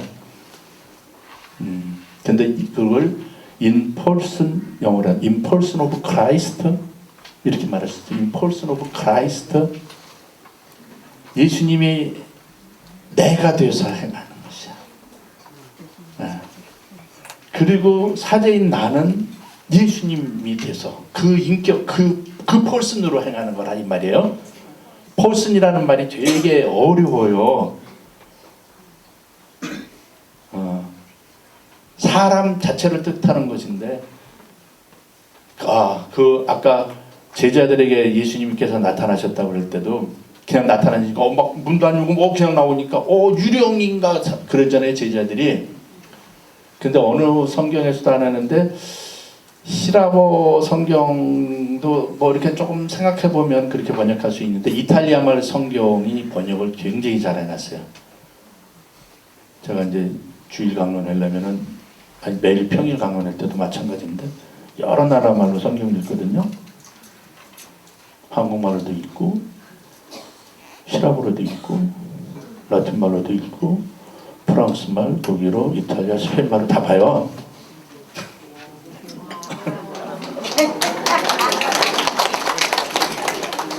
그래서 그 시라버의 그거를 어떻게 번역하는지를 각국에서는 어떤 고민을 하면서 번역하는지를 보는 거거든요.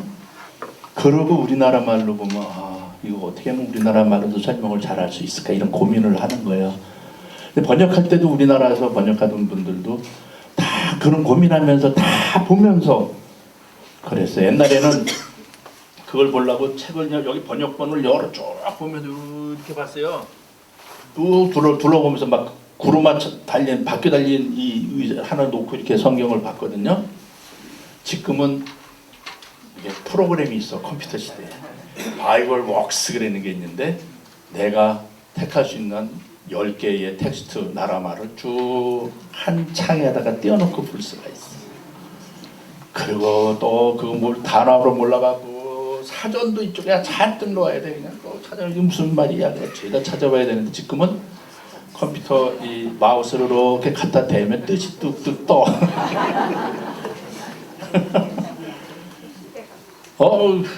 그 프로그램이 한 $300 했는데 근데 이 노트북에까지 있는데 이 노트북이 고장 나갖고 이게 또 안 되네. 이 문제인데 하여튼 뭐 그래. 근데 그 회사가 이제 더 이상 작업을 안 해갖고 어떻게 해야 될지 모르겠어요. 하여튼 그렇게 해서 보는데 이탈리아 말에 예수님께서 나타나셨을 때 유령을 보는 줄 알고 사람들이 막 제자들이 그랬잖아요. 근데 예수님께서 거기에 나타나셨다 그랬는데 인펄슨으로 나타나셨다 그래요. 인펄슨으로 나타나셨다고. 사람으로 나타나셨다 이렇게 할 수 있죠 우리. 직접 몸을 가진 하나의 인격체, 몸을 가진 한 사람, 한 존재로서 나타나셨다. 유령이 아니고 인펄슨으로 나타나셨다. 근데 이거 신학생들한테 막 부제들한테 강의해도 못 알아듣고 막 그래요. 근데 이제 해다가 영어로 하면 조금 잘 알아듣는 거예요.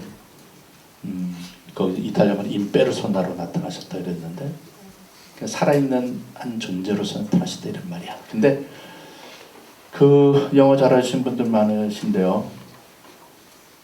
나는 그녀를 직접 만났어.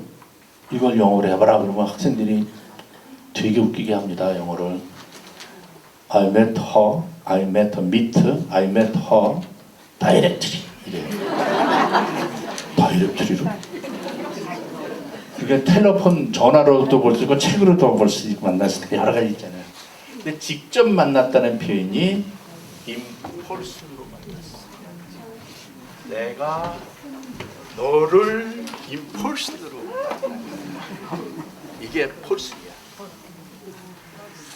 예수님이 어떤 기체, 생각 이런 거로 나타낸 게 아시나? 인펄슨. 그러니까 예수님이 미사를 나의 펄슨 안에서 거행하신다.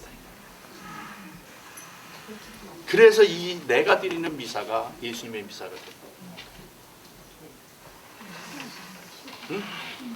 이 펄슨이라는 말이 그냥 그러니까 뭐 잘난 척하고 그런 말로 해. 아니 못 알아들어서 어떻게 해서든지 설명을 하려니 이런 거야. 이제 인펄슨으로라는 말을 그렇게 근데 성경에서 이 책 신학책 쓰는 한국의 모든 신부들이 신학자들이 전부 인격적 하느님이라고 해요. 인격적 하느님 그러면 무슨 생각이나? 휴머니스틱한 자비로우신 분.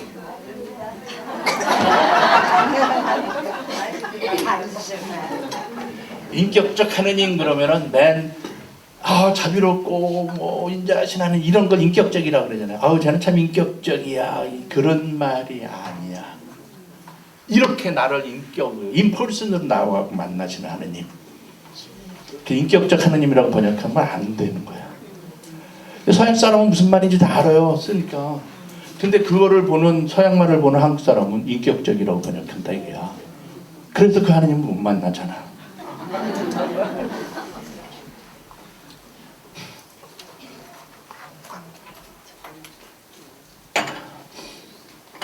나와 내가 나를 내 손을 잡는 그 하느님, 그렇게 만나는 하느님. 우리 하느님은 그런 하느님이라고 말하고 있는 거야. 인격적 하느님이셔서 용서해 주실 거야. 그런 말이 아니야. 인격적 하느님이어서 나한테 와서 당신 손으로 따구를 칠지도 몰라. 잘 그렇게만 말고 직접 아프게 맞을 줄 몰라. 그렇게. 그다음 The Jesus Christ celebrate the mass in person of priest. 사제의 인펄슨 안에서 미사를 거행하신다. The priest celebrate the mass in person of Christ. 그리스도 그분으로 그분이 돼서. 그러니까 이제 번역하면서도 제2차 바티칸 공의회 문헌을 새롭게 다 번역할 때도 인펄슨 때문에 굉장히 그리스도의 인격 안에서, 사제의 인격 안에서 이렇게 주님께서는 사제의 인격 안에도 현존하신다 이렇게 했는데 사제 안에 현존하신다 그러면 또 못 알아듣고 막 이상해 사람들이 막 그런 표현인데 그런 하느님이시다는 거죠.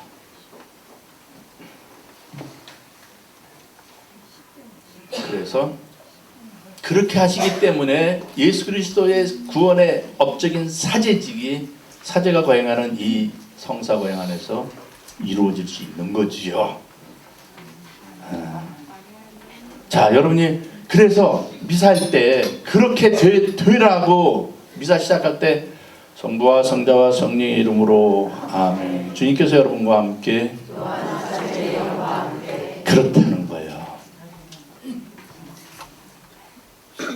사제의 영과 함께 서품 때에 주님께서 머무시느라고 주신 그 영 안에서 그 영이 당신과 함께해서 오늘 이 미사가 주님의 미사가 되게 해주십시오 라는 응답이죠.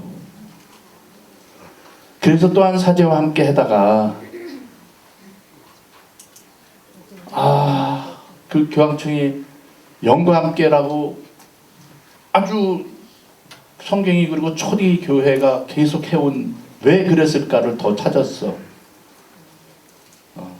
꼭 사제한테 하는 전례거행을 하는 사제한테 하는 인사가 꼭 사제의 영과 함께였어요. 또한 당신의 영과 함께라고 이렇게 초기 교회는 이해를 했다는 거야. 근데 그 뒤에 교회가 잊어버려가지고 그냥 우리도 사제와 함께 이랬다가 다시 영과 함께라고 한 거야. 지난번에 어디서 어느 분당에서 이것 좀 설명해달라고 분당에 와서 특강해달라고 그래서 가서 사제의 영광 신학교 학장이었는데 우리 후배였지만 그 분당 가서 강의를 한 적이 있어요. 그게 이 전체 맥락이 그래. 그 주님께서 예언자들을 구약에서도 예언자들을 부르셔서 그들을 파견하실 때 그에게 영이 내리게 하셨죠. 주님의 영이 그에게 내리셨다. 그래서 그는 주님의 이름으로 가서 말한다. 이런 거잖아요. 주님의 일을 할 수 있게 됐잖아요. 그래서 미사 시작하면서 또한 사제의 영광, 주님께서 여러분과 함께 또한 사제의 영과 함께라는 이 편 안에 그리스도의 신비와 교회의 신비가 다 드러난다는 거예요. 이 미사가 그리스도의 미사이면서 교회의 미사라는 것을 거기서 그렇게 다 선언하고 있어요. 그런데 너무 아무렇지도 않게 주님께서 여러분과 함께 신부님들이 많이 책 넘기면 주님께서 주님이 오시겠어? 책 책 넘기면서 주님 자비를 베푸소서, 그리스도님 자비를 베푸소서. 아유 그렇게 하면 주님이 참 아깝다 아까워. 그래도 주님 오셔서 자비를 베푸시니 다행인데 우리 신님들한테 맨날 그 얘기하면 또 여기 우리 많은 신자들이 신님 왜 이렇게 신님들을 욕해요 그래. 신학교 신부들한테 맨날 제가 다 그래. 아니 제발 그 중요한 간구를 하면서 싹싹 빌어도 안 해줄 거를 그렇게 책 넘기면서 하냐. 미사책이 잘못 만들어져 가지고 또 더 그렇게 미사책을 그래 잘 만들어야 돼. 근데 또 제가 주교에서 10년간 그걸 다 자리 잡아놨었는데 또 바뀌었어. 물 좀 더 줄래요? 제가 열받아갖고 열이 나. 자, 미사를 그렇게 시작해. 요거 한마디에 미사 전체가 무엇인지가 드러나지요. 미사 뭐 얘기 많이 하려고 그랬는데 그냥 여기까지만 해도 전체 미사가 뭔지 다른 성사고행들이 뭔지. 그래서 신자들은 뭐가 이렇게 우리는 뭐 빌어도 뭐 잘 안 돼요 막 그래.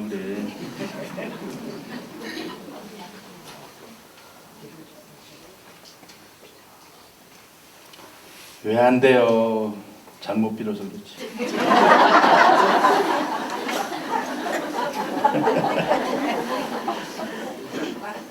그래서 제가 다른 얘기도 제 경험 얘기를 일부러 해. 그러면 더 그 믿음이 가가지고 제 얘기를 더 잘 들어.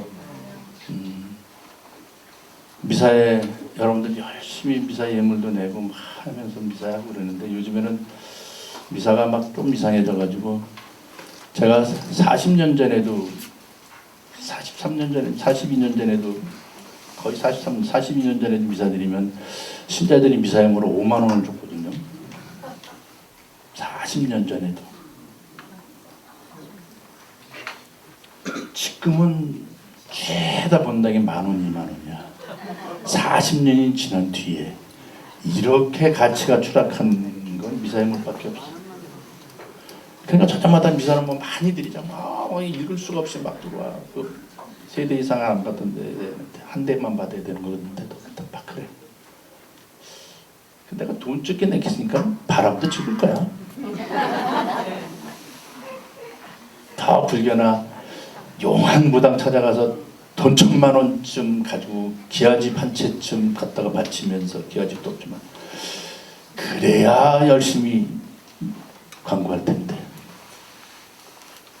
요즘에는 그냥 사무실에서 받아서 컴퓨터에다 입력하면 교구로 보고되고 이래가지고 신부가 제도에서 보면 뭐 때문에 미사 청하는지도 몰라요. 그러니까 신자와 미사를 통해서 신자와 목자와 양들의 교감이 있었는데 지금은 그게 없어. 사무실에서 받아가지고 영수를 띄워주고 다 그냥 받아. 그래. 안타까워. 이 사람 뭐 때문에 하는 거지? 이런 막 궁금한데. 그러니까 미사 드리다가 봐가지고 끝나고서 무슨 일이 있어? 뭐 이렇게 물어보게 되지. 모를 때도 누군지도 모를 때도 있지만. 근데 그게 다 중요하거든요. 이 성체 조배하시는 분들에게 중요한 얘기를 또 해야 되는데 뭐 이런 얘기만 하고 있지. 이게 여러분을 마음을 좀 바꿀 수 있으면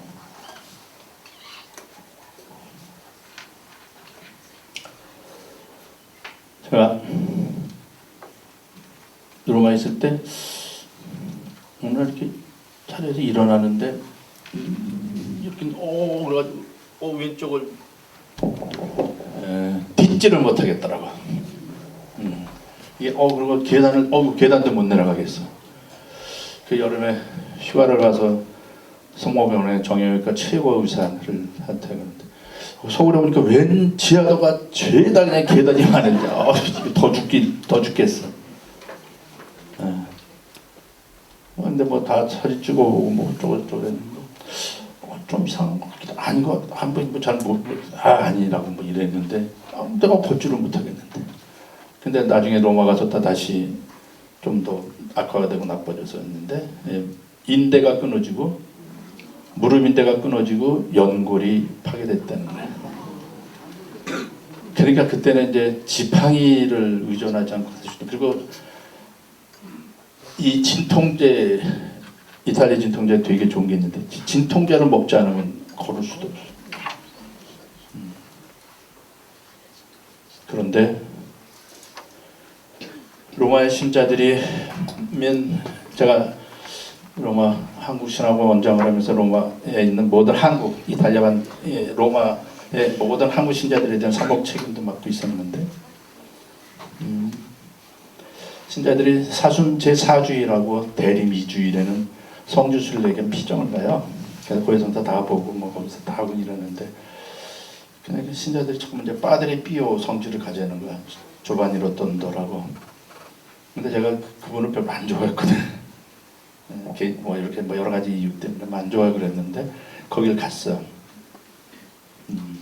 그리고 이제 가서 첫날 다 뭐 신자들 고해성사도 보고 하고 또 그다음 성지도 올라가서 그분이 본来굉장히 가난한 집이어가지고요. 피엘트레치나라고 거기서 떨어지는 지역도 있는데 가난해가지고 이사를 많이 다녀갔고요. 동네가 다 성지야.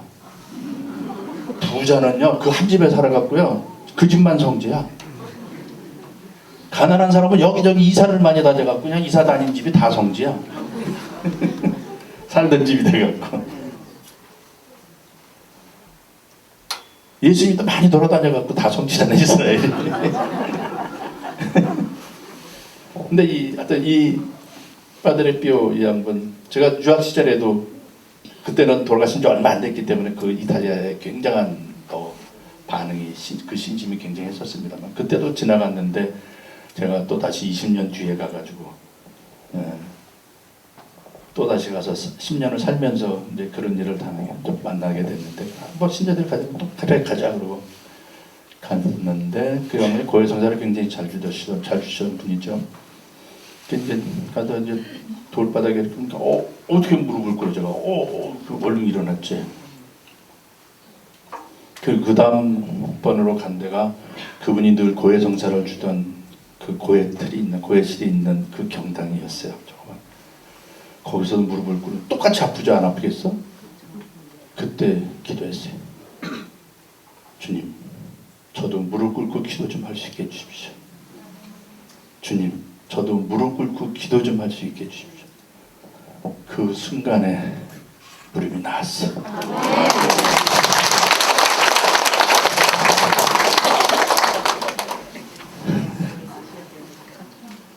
계속 있었어. 무릎 꿇고 안 아팠어. 계속 꿇고 기도할 수 있었게 됐어요. 근데 이제 신자들이 다 가버렸잖아요. 저도 같이 가서 미사 또 드려야 되는데 일어났어. 갔어. 그전에는 비타를 내려가려면 이렇게 갈짓자로 가야 되잖아요. 다리 앞에서 다 알잖아요. 어휴, 산에 가도 이렇게 산에 가면 노인들이 가시면 어떻게 그냥 똑바로 내려가세요. 놀랍죠. 노인들이 그냥 똑바로 내려가는 것 자체가.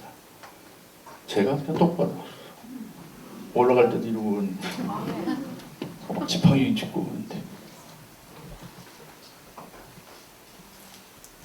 오늘도 무릎 꿇고 기도할 수 있잖아요.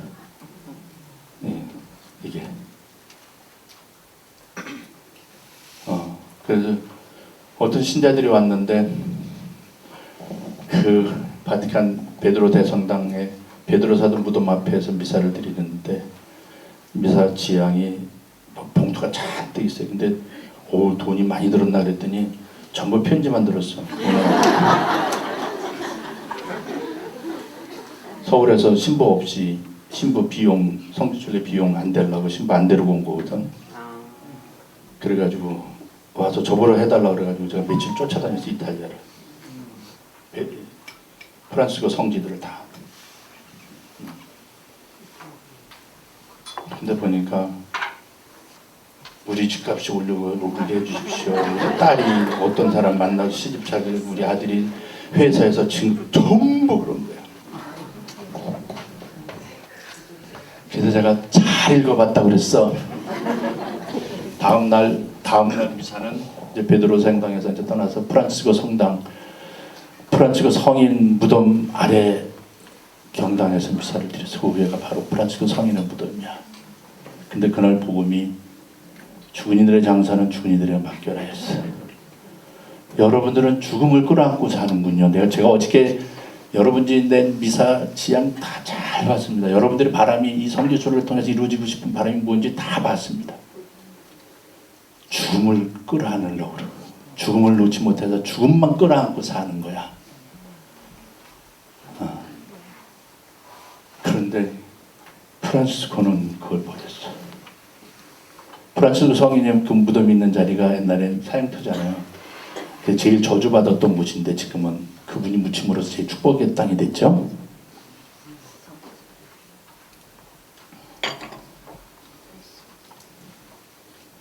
그렇게 여러분들이 그래서 그러면서 또 다음에 가서 또 다른 데 가서 하다가 제가 이 무릎 얘기를 난 얘기를 했어. 저도 저를 위해서 기도해 봤습니다. 무릎 꿇고 기도할 수 있게 해주십시오. 이 사람들이 완전히 바뀌었어요. 그 다음 날은 다시 바오로 성당에 가서 바오로 사도 무덤 앞에서 미사 드렸는데 죄다 울고불고 난리가 났어. 정화가 됐어. 지향이 정화가 됐어. 그리고 교육했어. 그때 거기 계셨던 분이 여기 앉아 있을지도 몰라. 이렇게 기도는 들어지죠. 이거 다 사는 거 다 우연이라고 그러잖다고 그러죠. 우연이 어디 있어요? 아인슈타인이 말했잖아요. 우연은 하느님이 당신이 모든 데 개입하시는데 하느님이 익명을 유지하는 기술이다. 하느님이 익명으로 하시는 기술이야. 우연은 매번 나타나서 하나하나 다 내가 한 일이야. 맨날 이렇게 나타나고 지금 여기 하느님이 계셔서 다 여러분을 지금 바꿔주고 있잖아. 다 우연이야. 그 우연은 하느님이 익명을 유지하는 기술이다. 이 말을 아인슈타인이 했다는 것 때문에 또 유명하잖아요.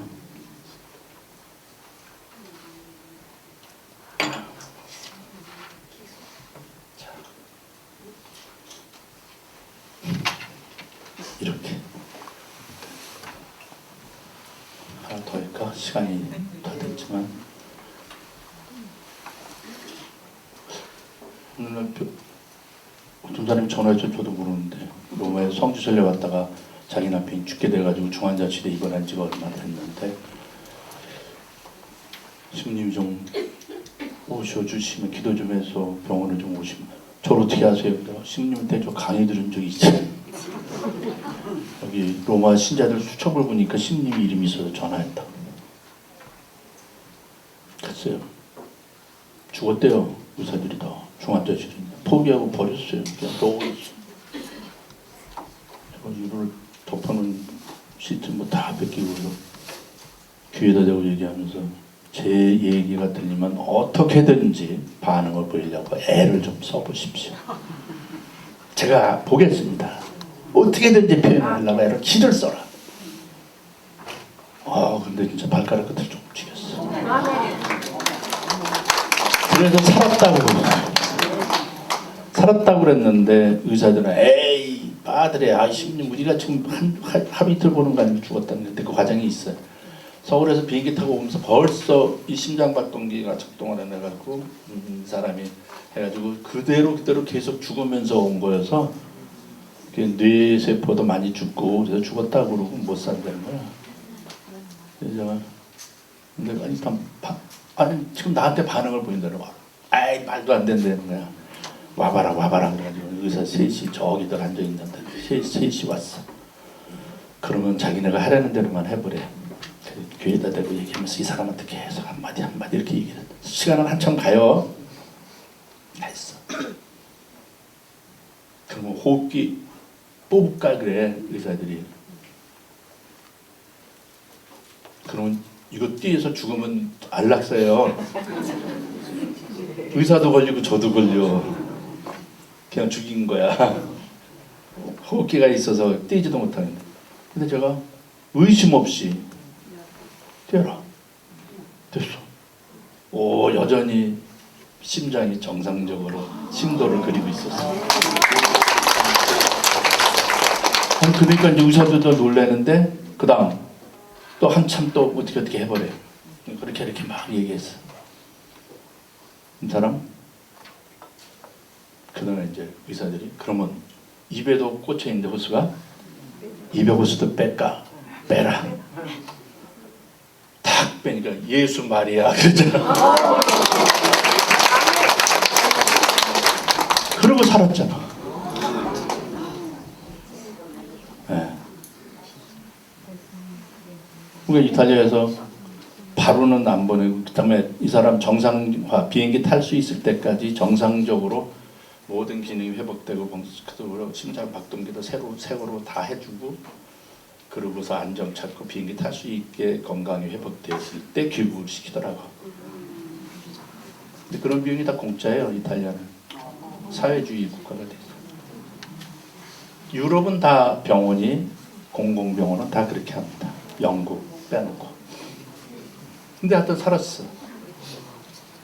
이거는 아마 지금까지도 이탈리아에서는 의사들 사이에 계속 전해지는 이야기일 겁니다. 하나님은 이렇게 들어주시는데 전 서울에서도 그런 경험이 있었습니다만 그러니까 제가 하나님 존재를 의심할 수가 없어. 여러분들 보고 기쁘지 않을 수가 없어. 하느님을 찾는 마음이 오늘 하느님을 만날 수 있었으면 좋겠다.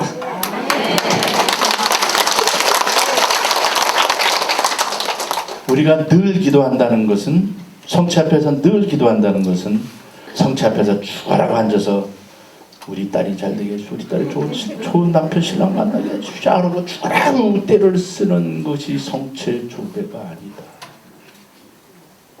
그러고 있잖아요. 우리 신자들이 죽어라고 성체 조배한다고 그러면서 가서 그러고 있어요. 아니 한구하게 쉼이 없이 중단하지 않고 계속 기도한다는 것은 내가 언제나 하느님 예수님과 하나 됨을 잃지 않게 해달라는 거예요. 내가 예수님과 하나임을 절대로 놓치는 일이 없게 해달라는 거예요. 한순간도 예수님을 떠나지 않게 해달라. 한순간도 예수님과 떨어지는 일이 없게 해달라는 거예요. 그 기도는 주례기차게 떼쓰라는 말이 아니야. 성체조배, 예수님께서 성체성사 쭉 예수님께서 하신 일들을 계속해서 미사 때 얘기해 줬잖아요. 성체조배 안에 뭐해? 그 예수님과 잠시도 내가 떨어지는 일이 없게 해주시려 하는 게 성체조배죠. 여러분이 하는 지속적인 성체조배가 뭐겠어요? 그 예수님과 하나 되는 단 한순간도 떨어지지 않게 해주십시오. 당신과 떨어지지 않게 해주십시오. 당신의 뜻 안에 언제나 머물 수 있게 해주십시오. 예수님이 저 안에 in my person 안에서 늘 머물고 활동할 수 있게 해주십시오. 이게 성체조배죠. 성체성사가 무엇인지 좀 길게 많이 있어요. 제가 써놓은 게. 그러니까 성체조배 할 때는 미사와 떨어져서는 전혀 상상할 수가 없는 거예요.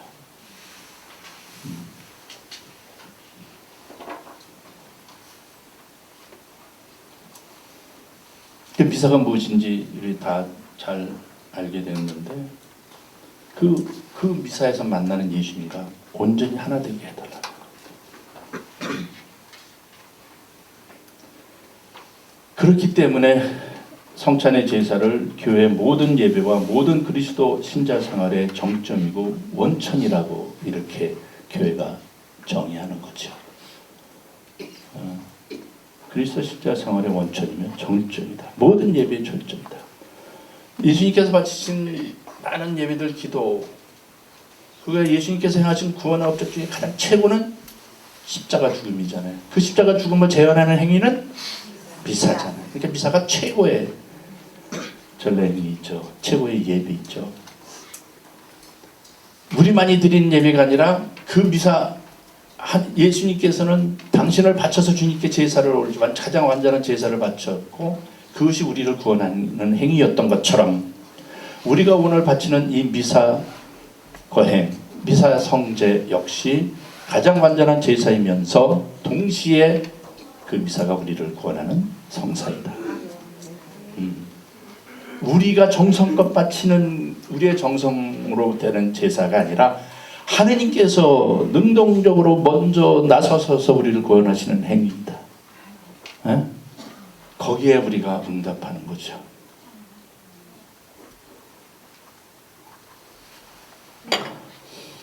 제가 참 본당 신부 하기 어렵구나 막 이런 거 참을성이 없어서 막 때렸으면 끝까지 참지 못하고 막 좀 화가 나고 속에서 막 가르쳐줘도 안 들어. 신부님은 신심이 없군요 이러고 떠나.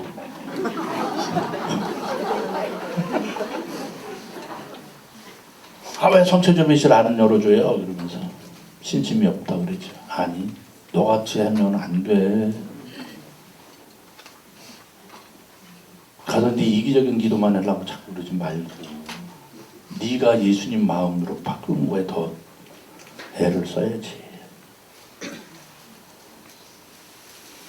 그래서 신자들 가운데는 열심히 성체조배를 하면서도 그 성체를 이루는 미사에는 소홀히 하는 사람들이 있다. 미사에는 안 와요. 미사 끝나면 가서 성체조배실에 들어앉아갖고 거기 시끄럽다고 나와서 사람들한테 막 야단쳐. 아니 아까 미사도 안 온.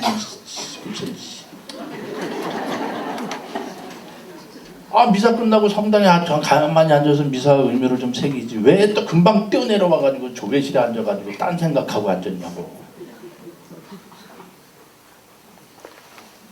그러면 안 된다. 미사의 의미를 자신 안에 체현하는 거야 된다 이거야. 성체조배도. 제가 성체조배 이거하고 오랜 인연이 있는데 제가 96년에 사무총장인데 97년인가 브로추아복스에서 세계 성체대회가 있었어요. 신자들을 다 각자 가고 저도 가는 건데 그때 성체조배 회장이 거기 가서 폴란드인데 브로추아복 직접 신부님이 좀 가셔서 우리가 24시간 성체조배를 할 테니까 돌아가면서 할 테니까 2명씩 짝지어서 할 테니까 가서 성당 하나를 봐둬놓으라는 거야. 그냥 가서 하면 되지 뭐 그랬더니 말씀님 좀 미리 갔다 오시라고요. 제가 갔어. 폴란드까지.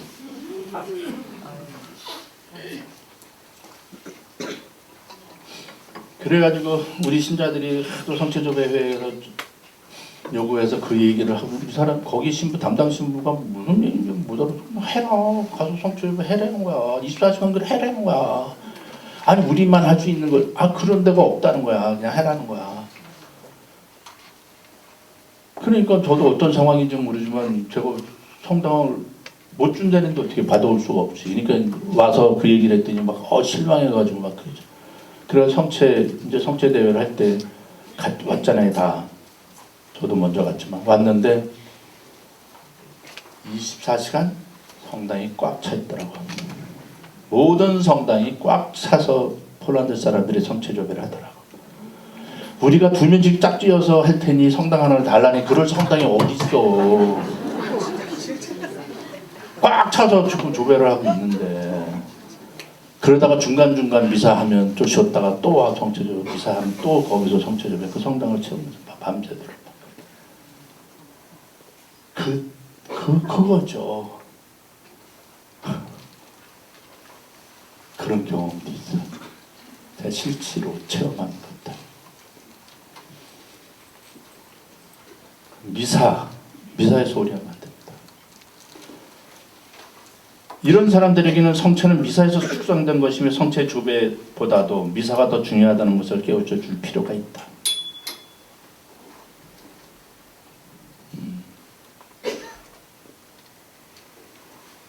그 미사에서 추상해서 그러기 때문에 성체 조배의식을 만들다든지 성체를 모시게 되면 사제는 적어도 2주에 한 번 그 경당에서 미사를 드려야 됩니다. 그리고 그 성체를 그 미사에서 축성한 성체로 바꿔줘야 돼요.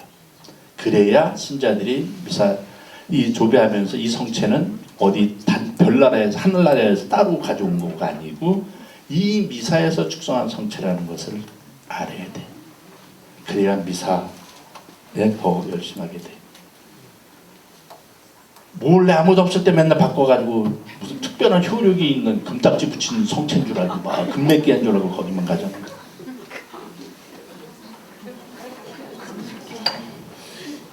아니다 이게. 근데 신부님들도 본당에서 거기 가서 미사 드리는 신부가 별로 없죠. 거기서 드려야 돼. 그 성체가 거기서 축성된 걸 보여줘야 되는 거야. 모든 성체 공경 예배는 미사에서 절정에 이른다는 것을 교육해야 한다. 미사와 연결되지 않은 성체 조배는 자칫 주술적으로 흐를 위험이 있다. 더. 미사는 미사 밖에서 이루어지는 성체 조배를 가능하게 하는 원인이며 그것의 목표임을 분명히 깨닫게 해야 한다. 미사에는 참여하지 않으면서 부석 경당에서 이루어지는 성체 조배에만 열심한 사람들은 더욱 기복적이 될 수 있음을 우리는 경계해야 한다. 미사는 모든 성체 조배의 목표이며 교회의 모든 예배 신심 활동의 첫 자리를 차지한다. 그러나 성체 현시나 성체 강복 그리고 성체 거동과 같은 여러 형태의 성체 공경 행위가 이루어질 때 그것들과 미사의 관련성을 강조하는 사목자를 찾아보기가 어렵다. 그리스도 신자 생활은 모두 성체 성사에 관련해서 이루어지는 하느님과 인간의 만남을 준비하는 데 초점을 맞춰야 한다. 여러분들 오늘 제 경험을 통해서 좀 주님을 만나기를 내가 그 주님을 늘 여러분이 거행하는 참여하는 미사 안에서 만나라는 거죠. 그리고 여러분이 늘 머물러 있는 성체 앞에서 그 주님을 만나라는 거야. 이 직접적인 인격적 만남에 초점을 두라. 미사는 구원을 이루는 제사의 교회의 친결을 드러내는 잔치이며 종말론적인 파스카이다. 이 세 가지 뜻과 관련을 맺지 못하는 성체 조배 등의 공경 행위는 주님의 은총만을 비는 기복 행위에 지나지 않는다. 그리스도 신자 생활은 그리스도와 온전히 하나 되며 그리스도처럼 날마다 자기 자신을 하나님께 바치는 봉헌의 삶이 되어야 한다. 그리스도 신자는 미사를 거행하며 봉헌의 삶을 배우고 미사에서 그렇게 살 수 있는 힘을 받는다. 우리 주님이 나 때문에 저러셨고 나 때문에 저렇게 마음을 쓰셨어. 나 때문에 애를 태우셨어. 나는 죽음인데 뭐야. 미사는 바로 이러한 봉헌 생활의 원천이며 절정이다. 오늘 끝.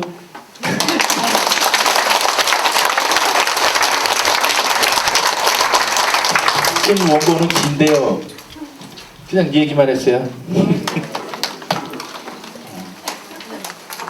이 마지막 한 얘기는 제가 잠시 칠동 성당에 신자들도 좀 하더라고. 주보에다가 제가 그대로 써서 성체 조배가 지니는 의미가 무엇인지 어디에 초점 맞춰야 하는지 그런 모습을 보이고 그럴 때 경당도 다시 열 수 있다 이런 얘기를 하고 그랬습니다. 영광이 성부와 성자와 성령께 네, 신부님 너무너무 감사합니다. 다시 한번. 네, 만족들 하셨죠? 네. 어디에서 들을 수 없는 명강의를 우리 김정수 요한사도 신부님 통해서 이 시간 듣게 된 여러분들도 주님의 축복을 많이 받으신 분이에요. 감사합니다. 고맙습니다. 우리 신부님 강복 받으면서 마치도록 하겠습니다. 주님께서 여러분과 함께 전하신 천주 성부와 성자와 성령께서는 여기 모인 모든 이에게 강복하소서. 아멘. 주님을 찬미합시다. 하느님 감사합니다. 고맙습니다. 저희에게 큰 하느님의 가르침을 비워주신 신부님께 다시 한번 큰 박수 부탁드립니다. 감사합니다.